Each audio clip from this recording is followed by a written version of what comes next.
감사합니다. 여러분에게 질문 하나 먼저 드리겠습니다. 지금까지 살아오신 경험을 비추어 볼 때 사람은 변하던가요? 안 변하던가요? 떠오르는 얼굴이 있지 않습니까? 그렇게 오랜 세월을 봤는데도 여전히 그 성격 그대로 가지고 사는 사람들이 아마 여러분들 주변에 있을 겁니다. 그런데 또 반대로 오랜만에 만났는데 뭔가 분위기가 달라지고 변화된 것을 풍기는 사람도 분명히 있을 겁니다. 성령 체험을 하고 신비한 경험을 했다고 해서 잠깐 변화되는 것은 저도 여러 번 봤는데 그것이 오래 지속되는 것을 못 봤습니다. 사람이 변화된다, 사람이 성숙된다 라고 하는 그런 믿음을 가지고 있어야 우리에게도 희망이 있는데 주변을 살펴보면 그 희망의 근거가 될 만한 사실들을 찾기는 어려운 것 같습니다. 먼저 사람의 변하는 영역이 있고 변하지 않는 영역이 있습니다. 개별인지 능력이라고 하는 것이 있는데요. 첫 번째로 지능은, IQ는 변하지 않습니다. 그래서 우리가 초등학교, 중학교 때까지 IQ 검사하다가 고등학교 때부터는 안 하잖아요. 특별히 변화되지 않기 때문에 그렇습니다. 기억력도 마찬가지입니다. 목사님, 나이 들어서 제가 기억력이 많이 떨어졌습니다. 그건 뇌가 나빠진 게 아니라 간섭작용이라고 그러는데요. 한 가지를 기억하려고 그러면 자꾸 딴 생각이 간섭을 해가지고 집중을 못해서 그렇지 뇌의 기능이 그렇게 나빠진 것은 아닙니다. 숫자를 계산하는 연산 능력도 이것도 많이 달라지지 않습니다. 그리고 생각하는 속도 이것도 달라지지 않습니다. 그래서 생각이 느린 사람은 나이를 많이 먹어서도 여전히 생각의 속도가 느릴 수밖에 없습니다.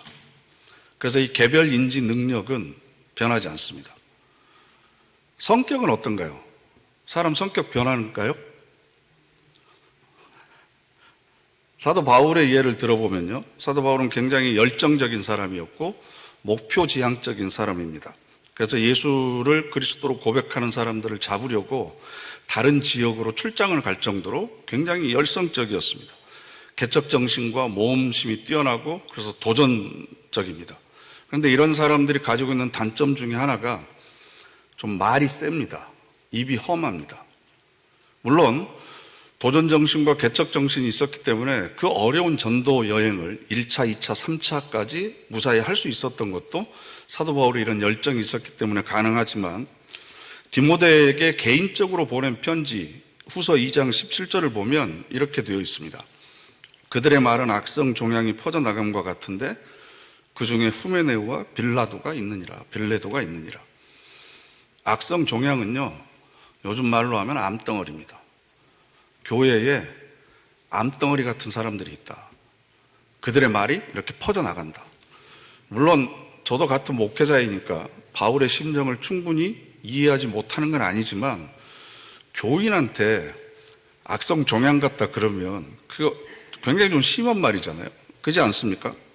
또 디모데후서 4장 14절 말씀을 보면 구리세공업자 알렉산더가 내게 해를 입혔으며 주께서 그 행한 대로 그에게 갚으시라. 얼마나 당한 게 많고 속이 상했으면 하나님 그 사람한테 내가 당한 만큼 꼭 그대로 갚아주십시오라고 기도하는 거죠. 이게 저주에 가까운 겁니다. 뿐만 아니라 고린도 전후서를 보면요, 사도 바울이 굉장히 직설적이고 신랄하게 비판을 합니다. 이처럼 아무리 성령 충만하고 은혜를 받았다고 하더라도 그 사람의 성격도 잘 변하지 않습니다. 개별 인지 능력과 성격은 그런데 유전적입니다. 부모로부터 물려받습니다. 그러니까 우리가 자녀들한테 너는 왜 이렇게 머리가 안 좋니? 너는 왜 이렇게 성격이 이러냐? 너는 왜 이렇게 생각하는 게 이렇게 느려 터졌냐? 이건 전부 누구 욕하는 거예요? 누워서 침뱉게 하는 겁니다. 왜냐하면 나에게 물려받았기 때문에 그렇습니다. 그러면 변화되는 것이 무엇일까? 도대체 나는 무엇을 변화시켜야 될 것인가? 이것을 우리가 정확히 알아야 신앙생활의 목표가 더욱더 선명해지겠죠. 근대 심리학의 창시자로 알려진 윌리엄 제임스라고 하는 분이 있습니다. 이분은 의사이기도 하고 철학자이기도 하고 심리학자이기도 했습니다. 1842년에 태어나서 1910년에 돌아가셨으니까 19세기와 20세기를 걸쳐서 사신 분입니다. 이분이 의사로, 학자로, 교수로 그렇게 많은 사람들을 만났는데 사람들이 가지고 있는 공통점을 찾아냅니다. 그게 뭐냐 그러면 모든 사람들은 더 좋은 방향으로 삶을 바꾸고 싶어 한다. 여러분도 어제보다는 오늘이 나았으면 좋겠고 오늘보다는 내일이 더 나았으면 좋겠죠. 갈수록 안 좋아진다면 살아갈 희망이 없는 거겠죠. 그런데 오늘보다 더 나은 내일을 꿈꾸는데 사람들은 어떻게 하면 내일이 더 나을지를 잘 모른다는 거예요. 그래서 이분이 이런 얘기를 합니다. 우리 세대의 가장 위대한 발견은 인간은 이것을 바꿈으로써 자신의 인생을 바꿀 수 있다는 것이다. 여기 여백에 들어간 단어가 뭐겠습니까? 우리 세대 19세기와 20세기를 걸쳐서 우리가 발견해낸 가장 위대한 발견은 인간이 이것만 바꾸면 자기의 인생을 바꿀 수 있다. 몰라서 지금까지 못 바꾸신 거죠. 태도입니다. 태도. 영어로는 attitude라고 그럽니다. attitude는 몸가짐, 마음가짐, 심리적인 것까지 전부 다 포함한 겁니다. 우리는 오늘보다 내일이 낫기 위해서는 능력을 키워야 되고 실력을 늘려야 되고 지식을 더 많이 얻어야 되고 돈을 더 많이 소유하고 있으면 오늘보다는 내일이 더 나을 거라고 생각을 하지만 그게 아니라는 거죠. 태도, 몸가짐과 마음가짐을 바꿔야만 우리들의 삶이 더 나아질 수 있다라는 겁니다. 빅토르 프랭클이라고 하는 유대인 정신과 의사가 있습니다. 로고테라피, 의미치료라고 하는 것을 처음 만들어낸 분인데 이분은 2차 세계대전 때 유대인이라는 이유로 아우슈비츠 죽음의 수용소에 갇힙니다. 거기에서 포로로 잡혀있는 사람들은 매일매일 죽음의 공포와 두려움에 맞서야 되고 싸워야 됩니다. 언제 독가스실로 불려갈지, 언제 내가 생체 실험의 대상이 될지, 언제 어떤 이유로 갑자기 사라져버릴지 모릅니다. 그런데 삶의 의미를 잃어버린 사람들, 즉 생명을 포기한 사람들에게 나타나는 특징이 있습니다. 태도가 달라집니다. 갑자기 조심하지 않습니다. 겁이 없어집니다. 독일 병장이 뭐라고 그러면 실실실 웃어대고 말대꾸를 합니다. 아끼는 것이 없습니다. 감옥에서 사는 사람들에게 가장 중요한 것 중에 하나가 담배인데요. 이 담배를 가지고 있으면 스프나 빵하고 혹은 좋은 물건하고 이렇게 바꿀 수 있는데 그걸 마음대로 피워버립니다. 왜? 내일이 없기 때문에. 준비해둘 필요가 없는 거죠. 그런데 자신의 삶에 의미와 가치를 두고 있는 사람, 내가 지금 이 고난을 견뎌야 되는 이유는 사랑하는 자녀가 있고 내가 밖으로 나가면 해야 될 일이 있고 뭔가 내가 기여해야 될 것이 있다. 이렇게 의미가 있는 사람들은 어떤 고통의 상황 가운데서도 자신의 삶을 포기하지 않는다는 겁니다. 그러면서 이 죽음의 수용소를 거치고 나서 이분이 책을 쓰는데 그 책에 이런 구절이 있습니다. 인간이 가지고 있는 최후의 마지막 자유를 제외하고 모든 것이 다 박탈당할 수 있다. 그렇죠? 감옥에 갇히면 자고 싶다고 마음대로 잘 수 없고 일어나고 싶다고 마음대로 일어날 수 없습니다. 먹는 것도 내가 선택할 수 없습니다. 소리 지르고 싶고 노래 부르고 싶다고 해서 아무것도 할 수 없고 모든 자유를 다 박탈당합니다. 그럼에도 불구하고 자신의 이것을 선택할 수 있는 자유는 끝까지 개인의 몫이다. 뭐겠습니까? 이것을 선택할 수 있는 자유는 끝까지 개인의 몫이다. 태도입니다. 태도. 지금 여러분들은 같은 공간에, 같은 시간에, 같은 설교를 지금 듣고 계십니다. 그런데 여러분들의 태도는 다 다릅니다. 내가 어떤 태도를 이 시간 선택할지는 내 자유입니다. 그런데 우리는 내가 그날 예배 때 왜 졸았는 줄 알아? 목사님 설교가 재미가 없었어. 찬양대 찬양이 별로였어. 아니 그때는 내가 몸 컨디션이 안 좋았어. 아니 내 옆에 보기 싫은 사람이 앉아 있어서 그랬어. 그러면서 내가 선택한 태도의 책임을 누구한테 뒤집어 씌웁니까? 다른 사람에게 뒤집어 씌우는 겁니다. 아닙니다. 그 태도는 내가 선택한 겁니다.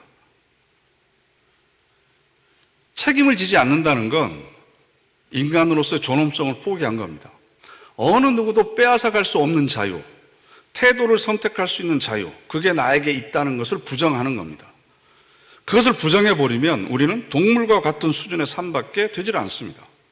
흔히 우리 그런 얘기 하잖아요. 저 사람이 나한테 비난했잖아. 저 사람이 나한테 먼저 욕을 했어. 그러니까 내가 화를 낼 수밖에 없어. 근데 여러분, 비난받고 욕을 먹는다고 모든 사람이 다 화냅니까? 나를 비난하고 욕한 사람은 그 사람의 태도에 대해서 하나님 앞에서 그 사람이 책임져야 될 겁니다. 그런데 그 사람의 태도에서 내가 분노한 것은 내가 하나님 앞에서 책임져야 됩니다. 모든 사람이 다 비난받고 욕먹는다고 다 분노하지 않습니다. 선택하는 겁니다. 그 선택할 수 있는 자유가 바로 나에게 있는 겁니다. 그러면 그 태도를 선택하는 데 영향력을 미치는 것이 무엇인가? 그 밑바탕에 있는 게 바로 자존감입니다. 자기를 존중하는 마음, 자기를 소중하게 생각하는 마음, 내가 나를 얼마나 사랑하고 내가 나를 얼마나 아끼냐에 따라서 나에 대한 태도가 달라지잖아요. 내 삶을 소중하게 여기는 사람은 시간을 그렇게 함부로 쓰지 않습니다. 내 몸을 그렇게 함부로 내돌리지 않습니다. 소중하게 여겨서 나를 그렇게 대합니다. 마찬가지로 자기를 그렇게 사랑하고 소중하게 생각하는 사람은 다른 사람도 그렇게 여기는 거죠. 그래서 나를 얼마나 소중하게 여기느냐가 태도를 결정을 하는데, 이 자존감이라고 하는 건 인간 행동을 결정짓는 가장 중요한 특징 가운데 하나거든요. 근데 이 자존감의 뿌리가 있습니다. 더 밑에. 그게 바로 정체성입니다. 정체성. 나는 누구인가. 쉬운 예를 들어보면요, 임금님이 어느 날 백성들이 어떻게 살고 있나 보려고 옷을 바꿔 입고 신하들을 데리고 이렇게 시장을 갔습니다.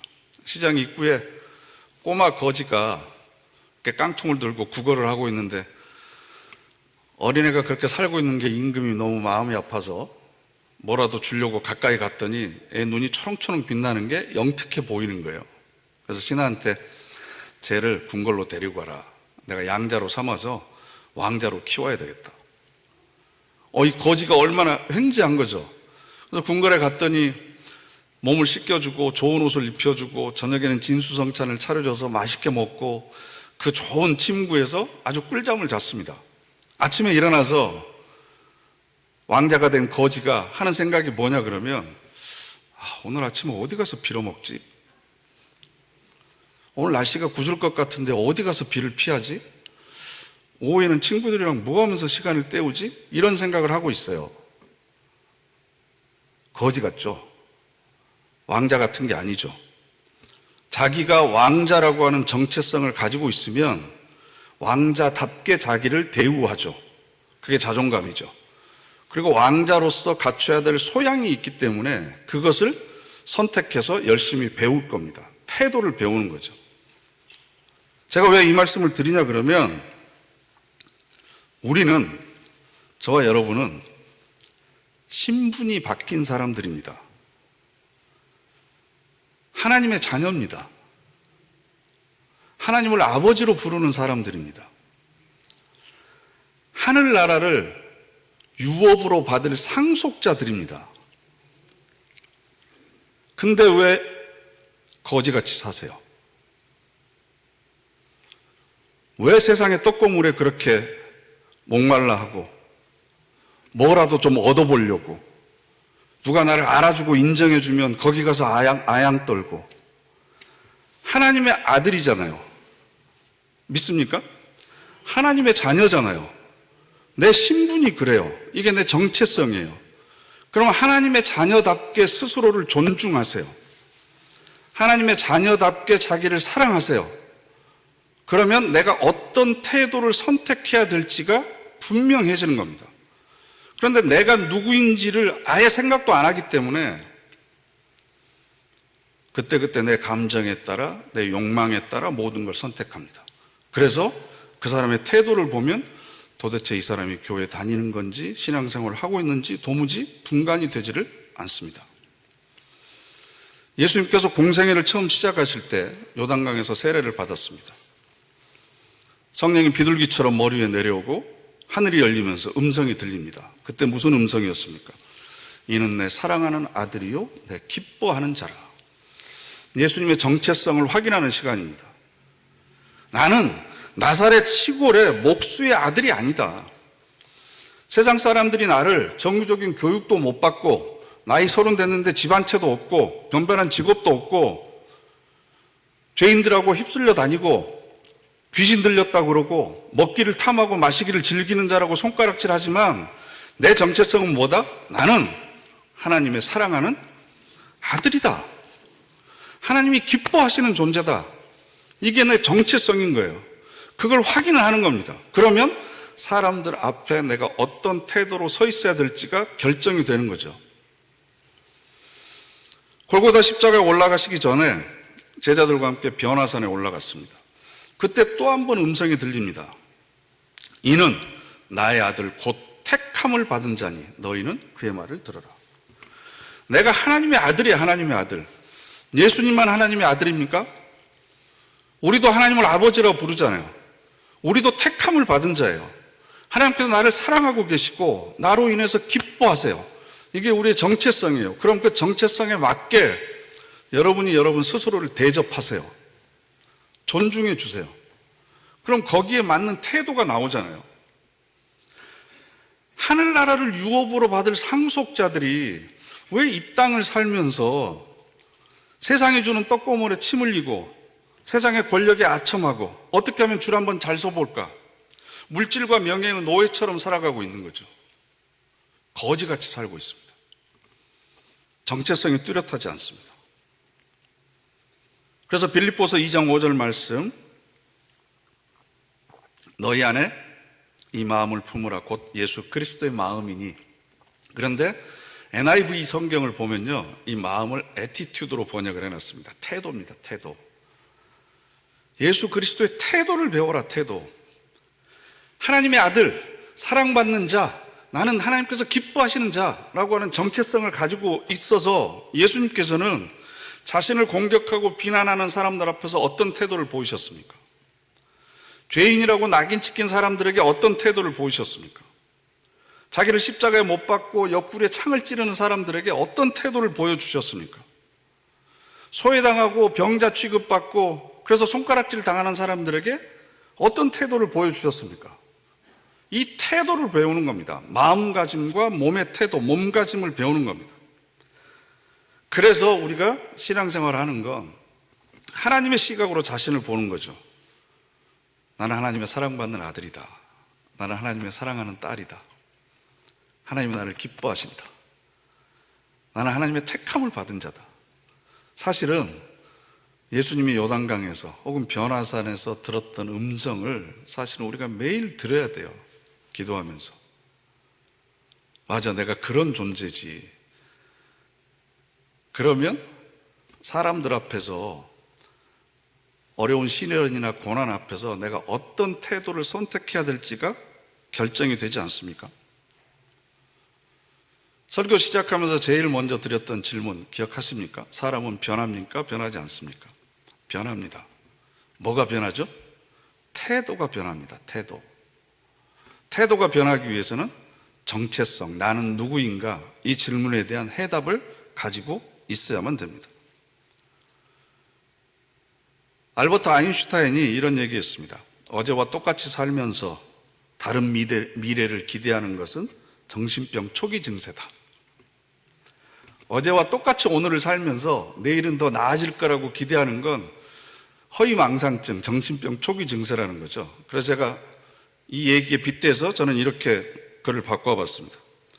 어제와 같은 태도로 오늘을 살면서 다른 내일을 기대하고 있는가? 어제와 똑같은 태도로 오늘 살고 있잖아요. 오늘과 똑같은 태도로 내일 살 거잖아요. 태도가 안 바뀌어지죠. 그런데 내 삶이 더 나아질 것이다? 아인슈타인의 말을 빌리면 정신병 초기 증상이라는 겁니다. 망상을 꿈꾸고 있다는 겁니다. 그래서 신앙에서 우리가 정말 중요한 건 나는 누구인가? 나는 어떤 존재인가? 이걸 찾아야 되는 겁니다. 그러면 태도가 달라지는 거죠. 그래서 우리가 새해 첫 주일부터 고린도전서 13장 4절 이하에 있는 말씀을 함께 묵상하고 있는데요. 이 모든 것들이 태도에 관한 겁니다. 사랑은 오래 참고 그죠? 사랑은 온유한다, 친절하다, 시기하고 자랑하고 교만하지 않는다. 이 모든 것들이 다 삶의 태도입니다. 오늘 주제도 무례히 행하지 않는다. 이것도 태도입니다. 태도. 사랑의 사람, 하나님으로부터 사랑받는 존재고 하나님의 사랑하는 아들이고 딸이고 나는 그 사랑의 결과물이다라고 하는 정체성을 가지고 있는 사람은 자연스럽게 태도가 그렇게 나올 수밖에 없다는 거죠. 무례한이라고 하는 이 단어는요, 아스케모네오라고 하는 단어인데요, 신약 성경을 보면 고린도전서 13장 5절, 오늘 우리가 읽은 본문 여기하고요, 로마서 1장 27절 딱 두 군데만 쓰였습니다. 로마서 1장 27절을 보면요, 그와 같이 남자들도 순리대로 여자 세기를 버리고 서로 향하여 음욕이 부릴 듯하며 남자가 남자와 더불어 부끄러운 일을 행하여, 동성애를 이야기합니다. 남자가 남자와 더불어 동침하는 것은 부끄러운 거다. 이건 무례한 거다. 그래서 무례하다라고 하는 이 단어의 의미는 반대말로 예의 바르다 그런 뜻이 아니고요, 볼품 없는, 보기 흉한, 꼴 사나운, 때와 장소가 전혀 걸맞지 않는 그런 행동들을 무례하다고 그럽니다. 여러분, 저와 여러분은 하나님의 자녀입니다. 하나님의 사랑받는 자입니다. 그럼 거기에 걸맞게 때와 장소에 맞게 적절한 태도를 보이는 것이 당연한 거죠. 그렇지 못한 모든 것들은 다 무례한 겁니다. 그래서 로마서 1장 29절부터 31절을 보면요, 계속 이 이야기가 나옵니다. 곧 모든 불의, 추악, 탐욕, 악의가 가득한 자, 시기, 살인, 분쟁, 사기, 악독이 가득한 자, 수군수군하는 자, 비방하는 자, 하나님이 미워하시는 자, 능욕하는 자, 교만한 자, 자랑하는 자, 악을 도모하는 자, 부모를 거역하고 우매하고 배약하고 무정하고 무자비한 자, 이런 사람들이 전부 다 자신의 신분에 걸맞지 않는 무례한 짓을 하고 있다는 거죠. 더 충격적인 건 이 로마서가 그리스도인들을 대상으로 쓰여진 편지라는 겁니다.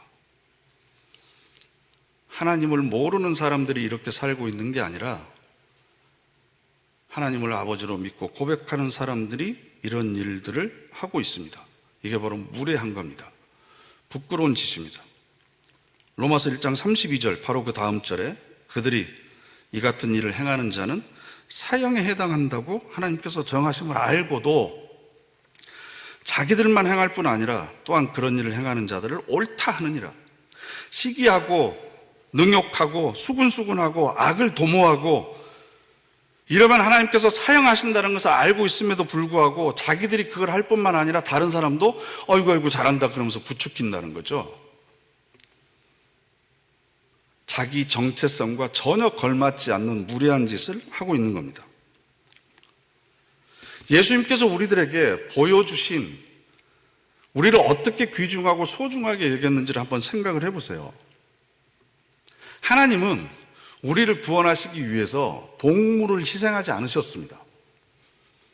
우리를 가장 귀한 존재로 대우해 주셨기 때문에 천사 중에서 서열 몇 번째를 이 땅에 보내셔서 십자가를 지게 한 것이 아니라 자신의 가장 소중한 독생자를 이 땅에 보내셔서 우리를 구원하셨습니다. 그만큼 우리가 가치 있는 존재고 소중한 존재라고 하는 걸 하나님께서 인정해 주신 거죠. 그만큼 우리가 귀한 존재입니다. 그럼 거기에 걸맞는 삶의 태도를 선택하는 겁니다. 그래서 요한복음 21장을 보면 배신한 베드로에게 예수님께서 찾아가서 네가 이 사람들보다 나를 더 사랑하느냐라는 질문을 3번 던지셨는데 호칭을 뭘로 했냐 그러면 요한의 아들 시모나 이겁니다. 이건 극존칭입니다. 아버지의 이름을 먼저 불러주는 게 유대인에게 있어서는 가장 존경의 의미를 담고 있는 겁니다. 그렇지 않는 경우에는 그냥 이름만 부르거나 아니면 노예나 종 같은 경우에는 이름조차도 부르지 않습니다. 자기를 배신했는데 우리식으로 얘기하면 등에다가 칼을 꽂았음에도 불구하고 그 사람을 찾아가서 요한의 아들 시모나라고 최고의 경의를 지금 표하고 있는 겁니다. 우리가 그런 대접을 받고 있습니다. 뿐만 아니라 가이사랴 빌립보에서 제자들에게 사람들이 나를 누구라 그러느냐? 너희는 나를 누구라 그러냐? 베드로가 대답하잖아요. 주는 그리스도시요 살아계신 하나님의 아들입니다.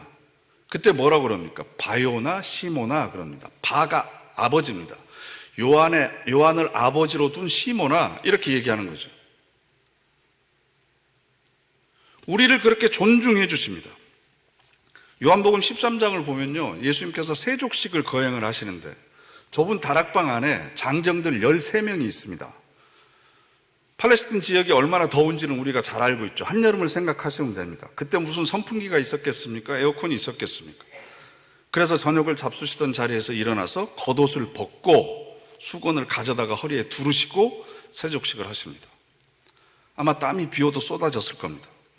그런데 12절을 보면 그들의 발을 씻으신 후에 옷을 입으시고 다시 앉아 그들에게 이르시되, 우리 같으면 이제 한 3년 같이 지냈잖아요.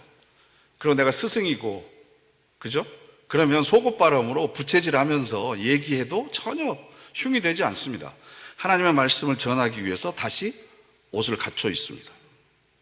그리고 그들에게 진리를 전하십니다. 하나님이, 예수 그리스도가 우리에게 그렇게 대접해 주십니다. 우리를 그렇게 인정해 주십니다. 예배는 우리가 하나님을 대접해 드리는 겁니다. 그래서 예배의 다른 이름이 서비스입니다. 우리가 하나님께 서비스해 드리는 겁니다. 그러면 최고의 예의를 갖춰야죠. 몸가짐과 마음가짐을 갖춰야 되는 겁니다. 비싸고 화려한 옷을 입으라고 하는 게 아닙니다. 최선을 다해서 갖추는 겁니다. 제자들이 디베랴 호숫가에서 고기를 잡고 있었거든요. 빈 무덤을 봤음에도 불구하고 자기 생업으로 돌아갔습니다. 예수님께서 그 바닷가에 나타나셔서 모닥불을 피우고 고기를 굽고 계십니다. 밤이 새도록 물고기를 못 잡으니까 그 오른편에다가 그물을 던져봐라. 그물이 찢어질 듯이 고기를 잡습니다. 멀리서 그물을 오른편에 던지라고 한 사람이 누구인지 알아본 제자가 있었어요. 주님이시다. 그랬더니 요한복음 21장 7절에 예수께서 사랑하시는 그 제자가 베드로에게 이르시되 주님이시라 하니 시몬 베드로가 벗고 있다가 주님이라는 말을 듣고 겉옷을 두른 후에 바다에 뛰어내리더라. 헤엄을 쳐서 수영을 해서 바닷가에 있는 예수님한테 지금 가고 싶은 거예요. 그럼 여러분, 수영할 때는 입었던 옷도 벗습니까? 아니면 벗었던 옷도 있습니까? 안 해보셨죠? 입었던 옷도 벗어야 몸이 가벼워지니까 수영을 잘할 수 있잖아요. 근데 베드로는 어떻게 했어요?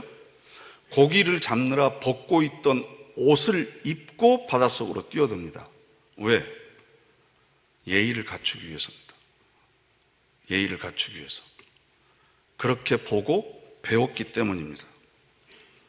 사람의 마음을 움직이는 것, 사랑의 물꼬가 터지는 것은 큰 것에서가 아니라 작은 배려에서부터 시작합니다.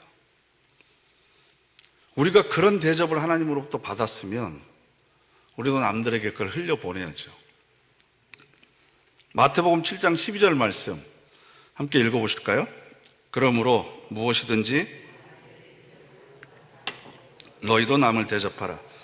이것이 율법이요 선지자니라. 아멘. 율법서를 전부 모아놓고 선지자, 즉 예언서를 전부 모아서 거기에 있는 교훈들을 농축해가지고 쫙 짜내면 딱 한 가지만 나온다는 거예요. 그게 뭐예요? 무엇이든지 남에게 대접을 받고자 하는 대로 너희도 남을 대접하라. 그래서 이 마태복음 7장 12절 말씀을 황금률이라고 그럽니다. 황금률. 황금보다도 귀한 삶의 진리다라는 겁니다. 남편분들에게 묻습니다. 하루 종일 밖에서 일하고 피곤해서 집에 들어가면 아내로부터 어떤 이야기를 듣고 싶으세요? 집에 있는 자녀들에게 예배 끝나고 돌아가면 자녀들이 어떤 대접을 해주기를 원하세요? 대접받고 싶은 대로 먼저 대접하면 됩니다. 대접받으려고 구걸하지 마시고 대접받고 싶은 대로 내가 먼저 대접하면 됩니다. 교회에 오시면 다른 교인들이 나에게 어떤 대접해 줬으면 좋겠어요? 네? 본체만치 했으면 좋겠어요? 내가 대접받고 싶은 대로 다른 교인들 먼저 그렇게 대접을 해주면 됩니다. 교회에 오셔서 저한테 어떤 대접받고 싶으세요? 받은 만큼, 받고 싶은 만큼 저한테 하는 줄로 알겠습니다, 제가. 그렇게 이해해도 됩니까? 제가 이 얘기를 했더니 어떤 교인이 그랬어요. 목사님, 세상에 교인이 저 하나밖에 없는 것처럼 저를 대해주세요. 그러더라고요. 그래서 제가 뭐라고 그랬게요? 세상에 목사가 나 하나밖에 없는 것처럼 먼저 대접을 해라 그랬어요. 대접을 받고 싶은 만큼 그만큼 대접하는 겁니다. 그럼 이 말씀을 거꾸로 생각하면 내가 사람들로부터 지금 받고 있는 대접은 내가 베푼 만큼만 받고 있는 거예요. 그럼 나를 이렇게 대접하는 저 사람들이 잘못인가요? 아니죠. 내가 그만큼 대접해 줬으니까 그게 나한테 돌아온 거죠. 하나님한테 어떤 대접 받고 싶으세요? 하나님이 여러분들을 어떻게 대접해 주면 좋겠어요? 내가 하는 말은 다 들어주셨으면 좋겠죠. 이유 불문하고.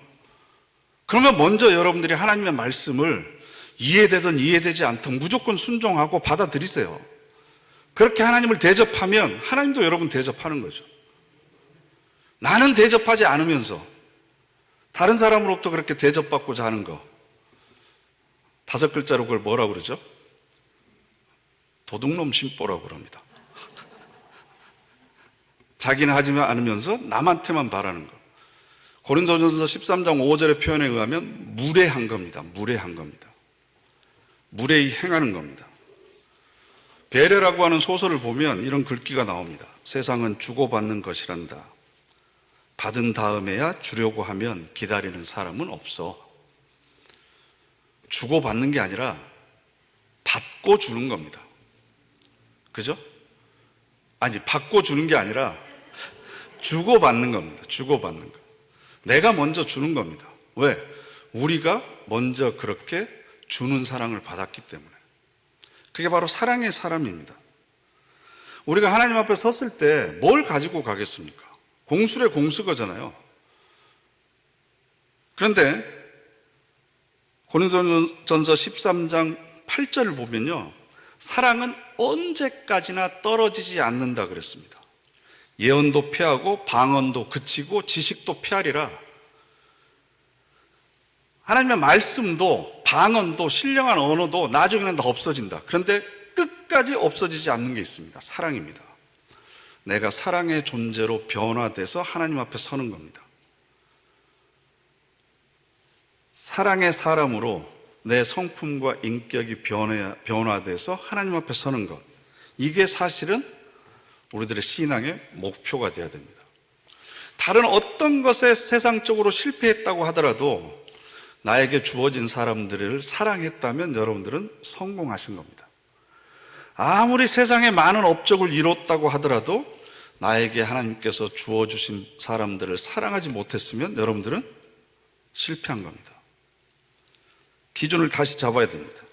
그래서 알버트 슈바이처 박사가 했던 말을 마지막으로 설교를 마무리하려고 합니다. 이 땅에 이단이 있다면 사랑 잃고 사랑하지 않은 이단자가 있을 뿐이다.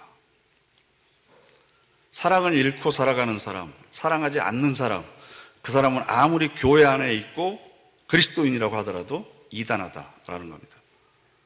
우리는 사랑의 존재이기 때문에. 그래서 내가 어떤 존재인지, 여러분들 일주일 동안 기도하시면서 하나님의 음성을 들으세요. 너는 내 사랑하는 아들이다. 너는 내 사랑하는 딸이다. 내가 너를 택했고 내가 너를 기뻐한다. 그러면 나는 나를 어떻게 대접할 건가? 그럼 그런 내가 다른 사람들에게 어떤 태도를 선택해야 될 건가? 내 정체성에 맞는 아름다운 태도는 무엇인가? 예수님이 만약에 이 시간, 이 자리에 있었다면 어떤 말과 행동을 선택하셨을까? 그래서 많은 사람들에게 사랑의 통로로 살아가는 저와 여러분 되시기를 간절히 바랍니다. 기도하겠습니다. 이 시간 우리 다 같이 합심해서 결단의 기도 드리겠습니다. 하나님의 사랑받는 자로 살기를 원합니다. 그래서 저희들을 통해서 하나님의 사랑이 많은 사람의 메마른 가슴을 적시도록 저희들을 사랑의 통로로 사용하여 주시옵소서. 우리 다 같이 말씀이 주시는 감동 앞에 정직하게 반응하며 결단의 기도 함께 드리겠습니다.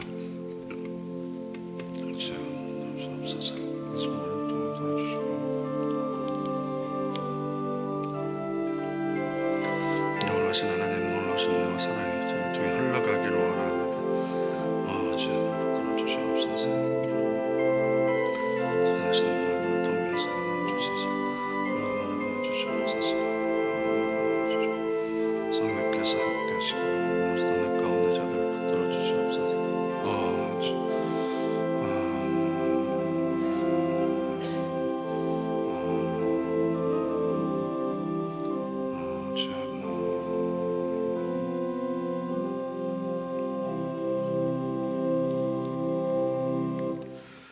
너는 내 사랑하는 아들, 사랑하는 딸이다.